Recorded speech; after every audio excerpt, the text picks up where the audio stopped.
자, 토요일이면은 21대 국회 개원입니다. 국회 개원을 눈앞에 둔 지금 여러 가지 일들이 분주히 돌아가고 있는데요. 우선 오늘 문재인 대통령과 양당 신임 원내대표들이 처음으로 만납니다. 이 자리에선 과연 어떤 이야기가 나올까? 요거 주목이 되고 또 상임위원장 자리 18개를 어떻게 할 것인가? 이게 골칫거리인데 민주당에서 18개를 다 가져가야겠다. 이렇게 어제 밝히면서 야당이 거세게 반발을 하고 있습니다.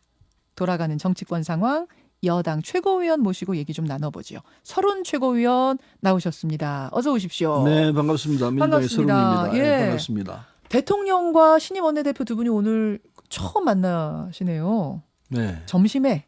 예. 예. 첫인사 자리이긴 합니다만 국회 개원을 코앞에 두고 있어서 조금 묵직한 이야기들도 나올 것 같지요. 이건 제가 알고 있기로는 문재인 대통령께서 제안하셨고 예. 주호영 원내대표가 그걸 흔쾌히 받음으로 해가지고 이게 됐는데 18년 11월 달인가 그때 그 여야정 상설 국정협의체가 있었습니다. 예. 그때 한번 하고 1년 한 반쯤 됐네요. 벌써 그런가요? 예. 그동안에 없었죠. 선거도 중간에 있고 그렇게 했습니다만은 이번에는 상황이 이제 코로나로 인해 가지고 네. 경제 위기가 워낙 심각하죠. 방역도 그렇지만 그렇죠. 그걸 어떻게 해결할 것이냐. 이래서 3차 추경이 지금 준비되어 있습니다. 네. 그게 이제 국회로 올라오면 빨리 정리를 해서 이 경제 위기도 극복을 하자 같이 이런 뜻을 가지고 대통령께서 제안하셨기 때문에 주호영 원내대표는 합리적인 분이기 때문에 오늘 원만하게 잘 얘기가 될 것 아닌가 얘기 잘 기대를 통할 합니다. 걸로. 예. 근데 주호영 원내대표가 지난 노무현 전 대통령 추도식 전날에 박근혜, 이명박 두 전직 대통령 사면 얘기를 꺼냈어요. 네. 사면권은 대통령 딱 한 사람만 가지고 있는 그렇죠. 권한 아닙니까? 근데 그렇더라도 사면법이 또 있습니다. 네. 근데 이제 사면을 하려면은 형이 확정이 돼야 합니다. 맞아요. 그리고 형 확정이 첫째이고 그리고 사면 받는 사람들이 반성하고 그리고 사과를 해야 합니다. 그런 절차가 그건 형식적인 거죠. 해야 되는데 지금 형자 확정이 안 됐고 이명박 전 대통령은 17년형이 지금 돼서 대법에 계류 중일 겁니다. 예. 박근혜 대통령도 형이 확정 안 됐습니다. 예. 그래서 형 확정이 안 된 상태에서 사면하라 그러면 논리적으로 안 맞습니다. 일단 논리적으로 안 맞고. 그게 첫째이고 두 번째 두 분이 무죄 주장을 하고 있습니다. 내 잘못된 거 없다. 그렇기 때문에 이건 사면할 수 있는 상황이 아니에요. 사면을 하려면은 내가 잘못했다. 반성한다. 이게 전제가 돼야 상식 아니겠습니까? 전제해놓고 반성해놓고 그다음에 이 논란을 용서를 비는 거죠. 이거는요. 꺼내든지 말든지 해야 된다. 용서를 해주는 건데 근데 우리가 과거 사례가 있습니다. 전두환 씨에 대해서 사면을 했습니다. 예. 그건 참 잘못한 것 아닌가 하는 생각을 합니다. 그렇게 나니까 지금 전두환 씨가 천억이 넘는 돈을 추징금을 안 내고 있습니다. 있죠. 그리고 자기는 강주 학살에 대해서 아무 책임이 없다 이런 식으로 나오고 거짓말을 뻔뻔하게 나가고 있습니다. 이런 사례가 있기 때문에 사면이 좋긴 좋습니다. 법적으로도 해야 될 부분이 있다면 해야 되고요. 그런데 잘못하게 되면 국민 통합이 아니고 국민 분열을 야기할 가능성도 있다는 사실. 제가 지금 그 질문 드리려고 했어요. 문희상 국회의장이 최근에 가장 먼저 이 화두를 꺼낸 분이거든요. 다른 분이 아니라 문희상 국회의장이 꺼낸 화두였습니다. 근데 문희상 국회의장이 그때 강조하셨던 것도 바로 그 통합, 사회 화합. 문재인 대통령 임기 후반으로 가면서는 그 부분이 굉장히 중요한 과제이기 때문에 사면하셔야 되지 않겠습니까? 이러셨던 건데 통합에 도움이 안 될 거라고 설 최고위원은 보세요. 네, 전두환 씨 예를 들어서 제가 설명을 했습니다만은 예. 자칫 잘못하면 그런 상황이 온다 이거죠. 그러나 시간은 있기 때문에 본인들이 과거 이 은행에 대해서 잘못했다고 사과를 하거나 또 형이 확정되거나 그러면은 대통령께서 그때 상황을 보고서 판단하시겠죠. 그러나 지금은 아닙니다. 지금은 아니고. 할 수가 없어요. 알겠습니다. 오늘 주호영 원내대표가 이 꺼내실까요? 이런저런 사정을 알고 있기 때문에 그건 정확히 모르겠습니다만은 안 되는 얘기를 해봐야 소용이 있겠습니까? 상황을 봐서 판단하겠죠. 청와대는 그렇고 여의도로 가보죠. 어제 민주당 윤호중 사무총장이 21대 국회 상임위원장 자리 18개를 민주당이 다 가져가야겠습니다. 이러셨어요. 이거는 개인 의견입니까? 민주당 당론입니까? 그 당론이라고 얘기하기 전에요. 예. 이게 이제 협상이거든요. 예. 근데 이제 과거를 우리가 돌이켜 볼 필요가 있습니다. 12대 국회 때까지는 여당이 독식했습니다. 그래서 뭐 이런 이 다툼이 없었어요. 당연히 네. 그렇게 하는 걸로 네. 법상으로도 그렇게 돼 있고 그렇기 때문에 그랬었는데 13대 들어와서 여소야대가 됐습니다. 네. 여당이 어떻게 할 수가 없었습니다. 그래서 편법으로 나온 게 편법은 아니죠. 타협으로 나온 게 네.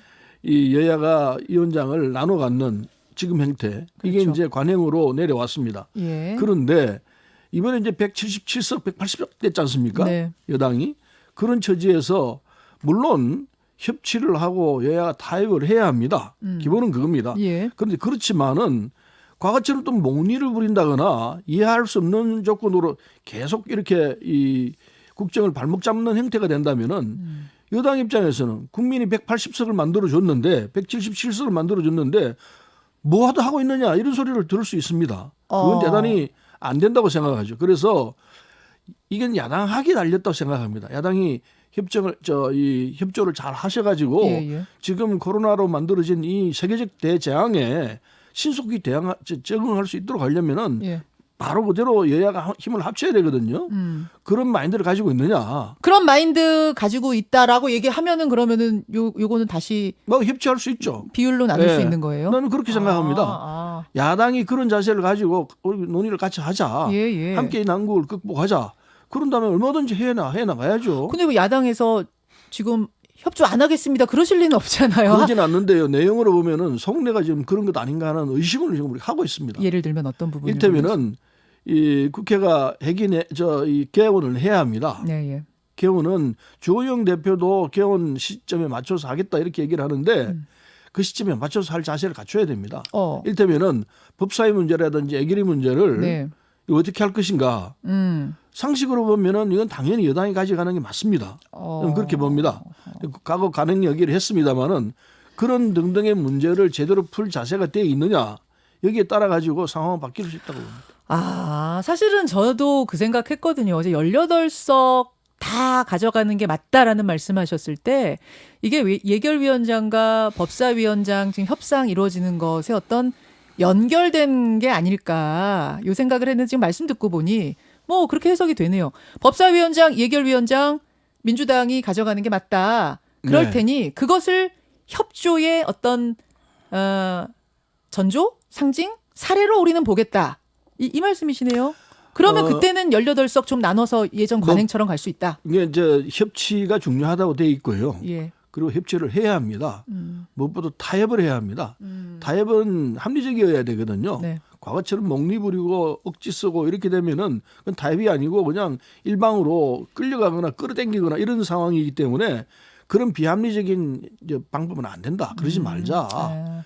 그게 우리 집권당의 입장입니다. 자, 근데 통합당에서 법사위원장, 예결위원장, 특히 법사위원장 자리를 내놓을 것 같지 않습니다. 과거에요. 지난 20대 국회 때요. 네. 법사위원장 전행이 있었다고 생각합니다. 여성규 위원장이요? 예, 여성규 위원장이 그래서 지금 여야가 합의해서 상임위에서 다 통과시켜서 법사위로 갔는데도 불구하고 뭐 법사위원장이 딱 지고서 50여 건이 지금 통과 안 되게 돼서 폐기 처분하게 됐습니다. 예. 그런 사례가 정확히 있습니다. 때문에 야당이 법사위원장을 하는 게 이런 몽리를 부리기 때문에 이번 21대는 그건 안 된다. 이게 이제 국민적 정서라고 우리는 생각합니다. 통합당에서는 얘기하는 게 뭐냐면 근데 지금 야당의 수가 줄어들었기 때문에 거대 여당이기 때문에 더더욱 법사위원장 자리는 견제를 위해서 우리가 가져가야 한다. 이렇게 주장하시던데요. 그건 뭐 주장일 따름이죠. 그런가요? 국민이 정해준 것은 그거 아니다. 그건 뒤집어진 논리이고 제대로 된 논리는 180석을 만들어줬을 때 네. 국민이 뭐 때문에 이렇게 만들어줬느냐. 야당이 억지 부리고 몽리 부리고 그래서 국정이 이렇게 발목 잡히니까 그거 하지 마라. 그렇게 못하게 여당이 해라. 어허. 이 명령이라고 저는 생각합니다. 야, 해석이 이렇게 다르네요. 이 해석이 이쪽은 견제를 위해서 가져가야 한다. 이쪽은 국민의 뜻이 180석이니 우리가 가지고 가서 좀 주도적으로 해야 한다. 이게 전혀 다른 상황인데 만약 그럼에도 불구하고 통합당이 법사위원장은 우리가 가져가야 된다라고 계속 밀고 나간다면 그러면 그럼 우리는 18석 위원장 싹 가져가는 방침으로 밀고 나가겠다. 이것입니까? 뭐 합의가 될 거라 생각합니다. 그래서 법사위원장은 물론이고 애결위원장도 예. 이치를 따져서 아까 제가 설명했지 않습니까? 12대까지는 여당이 다 했습니다. 그리고 미국도 지금 다 그렇게 하고 있습니다. 우리도 그렇게 했을 텐데 13대 들어와서 여소야대 때문에 그런 상황이 벌어졌고 지금 여소도 야대가 아니지 않습니까? 압도적으로 많은 의원수를 정해줬습니다. 국민이 명령했는데 그 명령을 벗어나려고 하면 안 된다고 보죠. 근데도 통합당이 계속 가져가겠다라고 하면 그때는 그러면 어쩔 수 없이 안 될 방법이 있습니다. 뭐 그렇게 고집을 부린다면요. 그럼 국민 뜻하고 다르기 때문에 국민 뜻이 따르는 수밖에 없죠. 우리는 18석. 그렇게 안 되도록 하는 게 좋습니다. 그러니까요. 국회 문 열어야죠.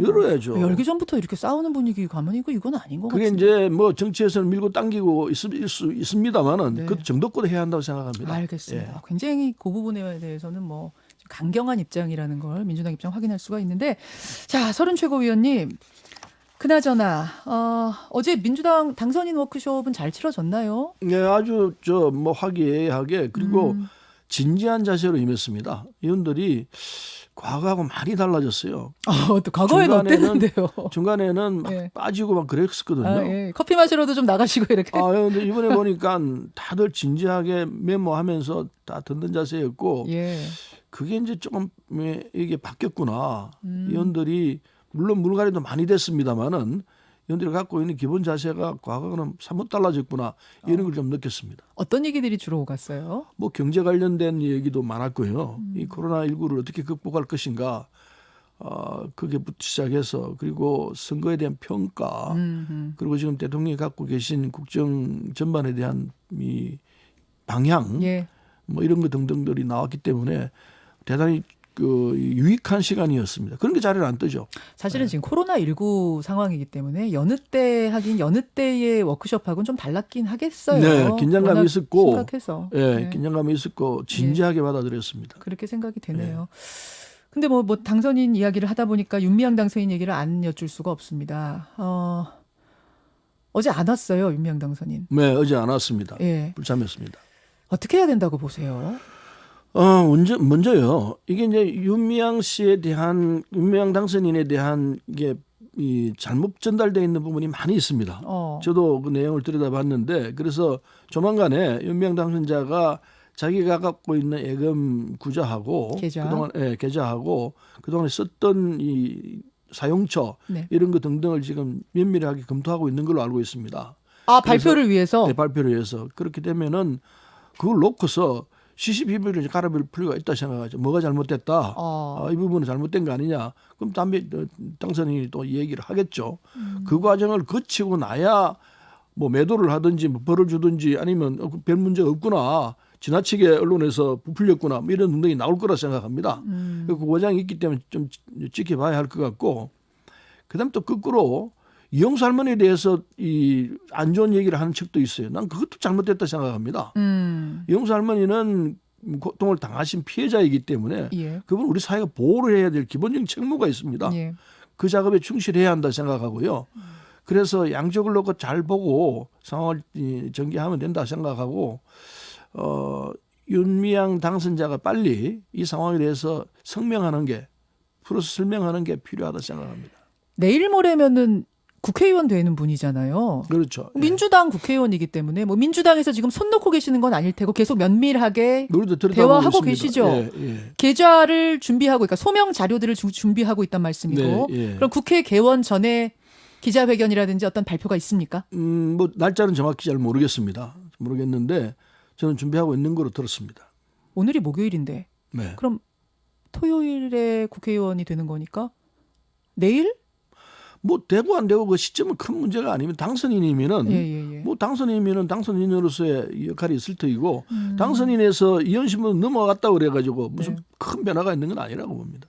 그래도 당선인 이렇게 부르는 거하고 달고 의원 안 이렇게 달고 부르는 게 좀 느낌이 달라요. 달고 안 달고 차이인데 뭐 그 차이는 저는 뭐 현역 의원이어서 그런지 모르겠습니다만 그 차이는 거의 없다고 생각합니다. 뭐 조만간이라는 게 그러면은 늦어도 다음 주 정도로 보면 될까요? 네, 그렇다 봅니다. 그렇게 보면 되겠습니까? 그 민주당에서 계속 신중 모드를 유지하는 이유는 계속 면밀하게 대화를 하면서 지금까지는 뭔가 회계적으로 밝혀진 문제가 될 부분이 없다고 보고 계시는 건가요? 그런 셈입니다. 윤미향 당선자가 30년 동안 이게 그 위안부 문제를 전 세계에다가 제대로 알렸지 않습니까?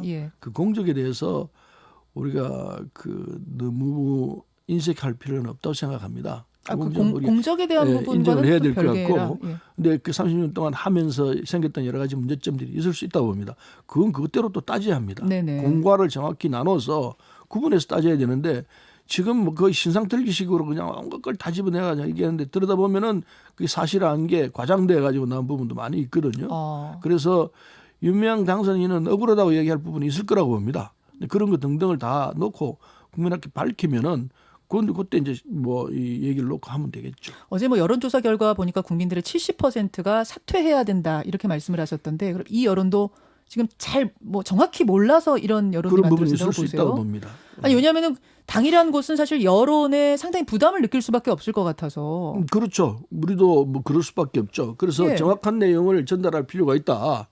지금까지 나온 것은 아까 말씀드린 대로 거의 신상털기식으로 나왔기 때문에 국민들께서 정확한 이 팩트를 알 수 없는 상황에서 나온 판단 아닌가 이렇게 생각하는 부분이 있습니다. 그래서 알겠습니다. 소명이 나오면 그때 판단하자 이거죠. 여기까지. 아유. 국회 개원 전부터 정말 뜨거운 주제들이 많네요. 서른 최고위원과 함께 이모저모 좀 짚어봤습니다. 서른 최고위원님 고맙습니다. 네, 감사합니다. 김현정의 뉴스쇼는 청취자 여러분의 참여로 이루어집니다. 트위터, 페이스북, 레인보우 게시판, 그리고 단문 50원, 장문 100원의 유료 문자 샵 1212, 우물정 1212 통해 참여하실 수 있습니다. 김현정의 뉴스쇼 여러분과 함께 만듭니다.